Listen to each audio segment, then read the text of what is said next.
Presiden Amerika Serikat Donald Trump setuju tangguhkan serangan ke Iran. Trump bakal tunda serangan ke Iran dalam 2 minggu.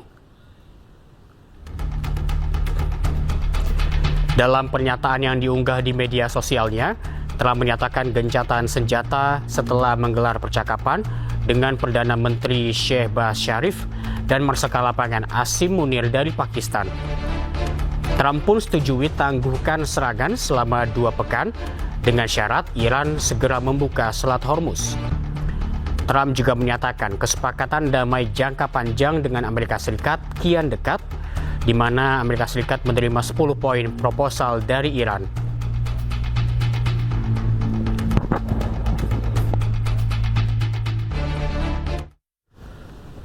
Perdana Menteri Iran, Shehbaz Sharif, juga menyatakan Iran bersama Lebanon telah mencapai gencatan senjata dengan Amerika Serikat. Sharif juga mengundang delegasi Amerika Serikat untuk bertemu di Islamabad pada Jumat 10 April 2026.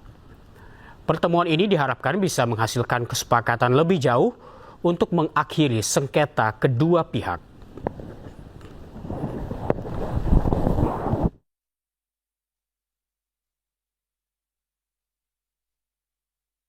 Dan untuk membahas gencatan senjata antara Amerika Serikat dan Iran, sudah bergabung bersama kami pengamat Timur Tengah Teguh Reza Shah dari Presiden University. Selamat pagi, Pak Reza. Selamat pagi, salam dari Bandung. Siap. Pak Reza, bagaimana tanggapan Anda terkait kesepakatan gencatan senjata ini? Saya pikir kesepakatan ini harus dihargai ya, karena pengertiannya adalah ini penghentian sementara permusuhan atau pertempuran antar pihak yang terlibat dalam konflik bersenjata berdasarkan kesepakatan bersama. Jadi pertama-tama kesepakatan itu harus benar-benar diketahui oleh semua institusi di negara masing-masing. Pertama, kemudian juga disebarluaskan ke semua kementerian, lembaga, dan masyarakat umum, dan kemudian juga dimengerti oleh dunia. Dan dengan demikian tidak ada pihak-pihak yang mengambil manfaat dari gencatan senjata tersebut. Karena gencatan senjata dapat diartikan banyak. Pertama, persiapan perang untuk tahap selanjutnya, kemudian kesiapan sungguh-sungguh untuk perdamaian sesungguhnya.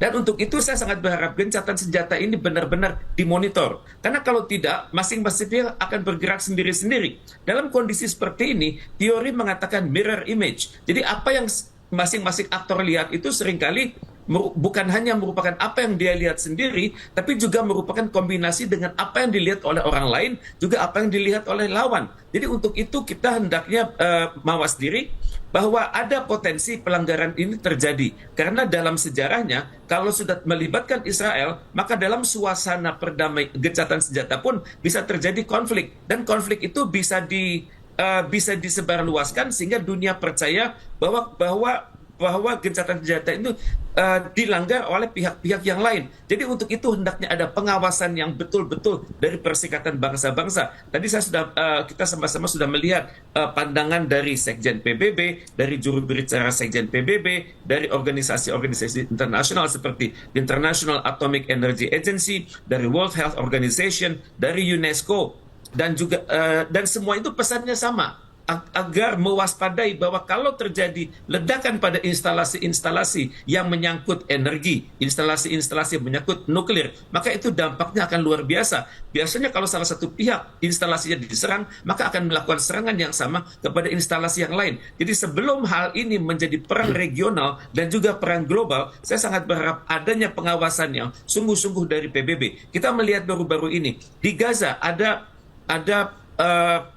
staf PBB dengan nama Albanese. Dia bertugas dengan sangat baik. Dan untuk itu seringkali Albanese ini dicerca oleh Israel karena terlalu objektif. Dan untuk itu, untuk ini kali antara Israel dan Amerika Serikat dan Israel dan Iran, itu hendaknya ditempatkan staf PBB yang senior, sehingga mereka bisa melihat bahwa siapa pelaku gencatan, siapa perusak gencatan senjata tersebut, dan siapa yang sungguh-sungguh serius mengupayakan gencatan senjata. Karena bagaimanapun juga gencatan senjata ini harus dihargai karena telah memuat aspirasi-aspirasi terbaik dari pihak-pihak yang bertikai, terutama sekali aspirasi dari Iran dan dari Israel. Ya, Pak Reza, setelah kesepakatan gencatan senjata kemarin, namun ada juga tudingan dari militer Israel bahwa Iran ini meluncurkan rudalnya setelah gencatan senjata. Sebetulnya apa yang akan dilakukan ataupun apa yang ingin ditunjukkan oleh Iran dalam hal ini? Bagi Iran, yang mereka pertahankan adalah kedaulatannya. Kedaulatan ini sudah sangat terlanggar pada tanggal 28 Februari silam, di mana dalam serangan Amerika Serikat yang membabi buta tersebut itu sudah merontokkan pemerintahan Iran. Eh, dalam serangan yang 28 Februari tersebut, ancamannya adalah kepunahan Iran, dan Iran sebagai negara yang merdeka tidak mau dia dipunahkan. Dan juga dikatakan bahwa baru-baru ini oleh Amerika Serikat bahwa peradaban Persia itu bisa diruntuhkan, dan tentunya Persia tidak mau peradaban dia sudah berusaha 4.000 tahun itu diruntuhkan seenaknya saja. Dan untuk itu saya pikir kita juga harus menghargai apa aspirasi Iran, apa aspirasi Israel, dan apa aspirasi dari Amerika Serikat. Sepanjang aspirasi tersebut dapat dibenarkan secara hukum internasional, maka ini yang kita dukung. Kalau Iran menganggap dia mempertahankan diri sesuai pasal 51 dari Piagam PBB, dan di mana dia telah terlanggar. Sedangkan Amerika Serikat itu bergerak dengan melanggar hukum nasionalnya sendiri. Tidak ada konsultasi dengan Kongres, dan juga itu kesalahan pertama Amerika Serikat. Dan juga kesalahan Amerika Serikat selanjutnya adalah tidak menerima advis profesional dari kalangan di dalam negerinya sendiri. Maka dapat dimengerti kalau Presiden Amerika Serikat ini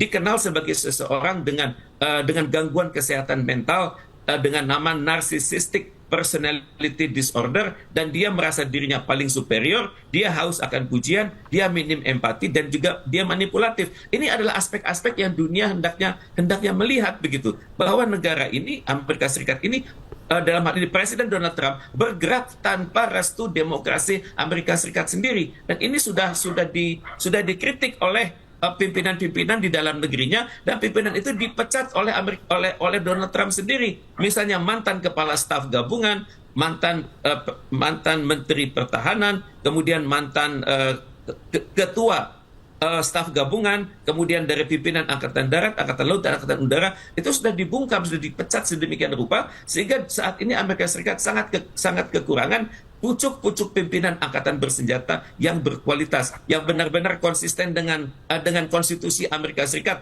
dan benar-benar konsisten dengan nilai-nilai luhur profesionalisme. Jadi inilah yang terjadi di Amerika Serikat, dan hendaknya PBB itu mengingatkan hal ini agar dunia ini benar-benar dipimpin oleh mereka yang benar-benar terpilih secara demokratis, dan kalaupun sudah menjadi kepala negara ataupun kepala pemerintahan, hendaknya menjunjung tinggi perdamaian sebagaimana sudah dinyatakan dalam Piagam PBB itu sendiri.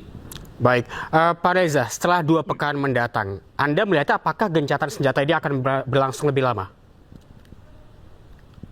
Dapat berlangsung lebih lama dengan catatan ada resolusi baru di PBB. Karena kita melihat saat ini itu resolusi itu tidak memuaskan negara-negara yang 5 besar. Amerika Serikat, Inggris, Prancis, Rusia, dan China. Mereka tidak bulat suaranya. Jadi ini yang menyebabkan resolusi tersebut tidak bertahan lama. Jadi tentunya kita sangat berharap resolusi itu benar-benar memerhatikan aspirasi dari pihak yang diserang. Pihak yang diserang itu adalah Iran. Karena Iran merasa kalau aspirasi saya tidak dihargai, maka ini akan berarti ancaman tidak langsung atas kedaulatan saya. Di mana Iran mengatakan antara lain bahwa perang ini hendaknya dihubungkan juga dengan aksi-aksi militer yang terjadi di Lebanon dan Gaza. Kemudian juga perang ini terwujud karena banyaknya basis militer Amerika Serikat di Timur Tengah. Kemudian perang ini juga terwujud karena ancaman yang terlalu besar atas keselamatan di Selat Hormuz. Karena Selat Hormuz itu selama ini biasa-biasa saja, damai-damai saja. Tapi menjadi tidak damai sejak tanggal 28 Februari, sejak Amerika Serikat dan Israel melakukan bom membabi buta terhadap Iran. Kemudian juga Iran tentunya menghendaki agar sanksi-sanksi Amerika Serikat itu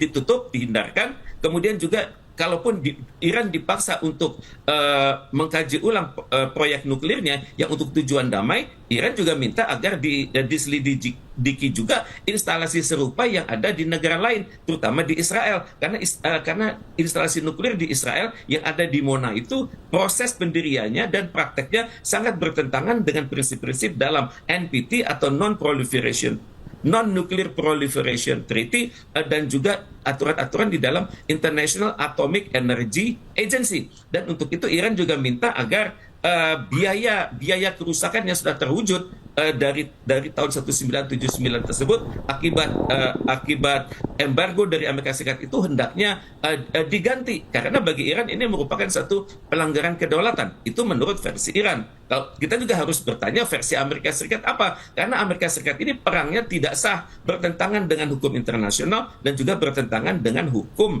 dalam negeri. Jadi untuk itu Donald Trump tentunya berpikir, sebelum saya dimakzulkan, saya melakukan serangan terus-menerus, karena Donald Trump ini berpikir dia memiliki kesamaan ide dengan Benjamin Netanyahu bahwa yang harus ada di Timur Tengah adalah suatu ide namanya Israel Raya atau Greater Israel, di mana wilayah Israel terus meluas dan Israel tetap aman dan negara-negara di sekitar Israel tersebut tetap saling bersengketa satu sama lain. Dan untuk itu Israel Raya hendaknya berdiri pada masa Benjamin Netanyahu ini. Ini adalah mimpi Benjamin Netanyahu dan yang sangat dimengerti oleh Donald Trump.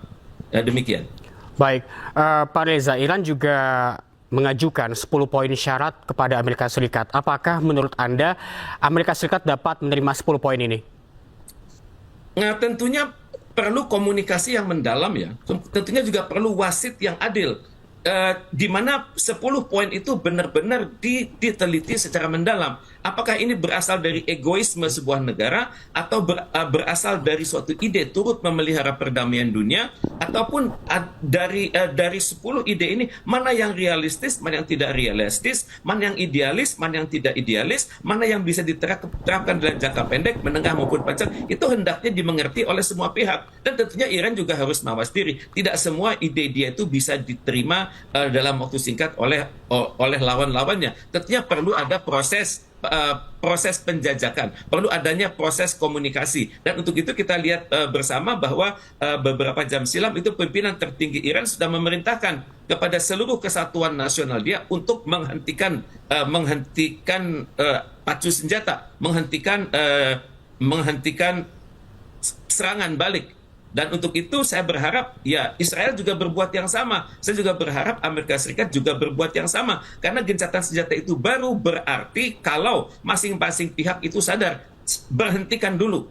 Dan untuk itu tentunya ada juga wasit. Wasitnya adalah PBB. Dan untuk itu saya sangat berharap PBB juga berlaku adil. Wasit yang ditempatkan di Iran dan juga di Israel itu kualifikasinya sama. Dan mereka hanya fokus pada hukum internasional. Mereka tidak dengan mudahnya dibujuk untuk melenakan tanggung jawab mereka. Dan hitam adalah hitam, putih adalah putih. Diharapkan wasit-wasit dari PBB itu bisa berlaku adil. Baik, Pak Reza, kita tahan dulu perbincangan kita, Pak. Kita akan kembali membahasnya usai jeda. Tetaplah bersama kami.